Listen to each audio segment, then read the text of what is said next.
guys, in today's video I'm gonna show you how to find privacy and security settings on your account on Telegram. Easy and quick. First click on these three lines here and now click settings, and now here we'll find this privacy and security settings. Click on it, and here as you see you can manage your privacy and security settings.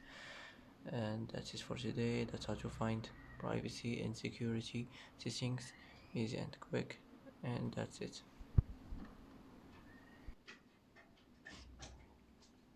And that's it for today's video. If you like this video, don't forget to like and don't forget to subscribe.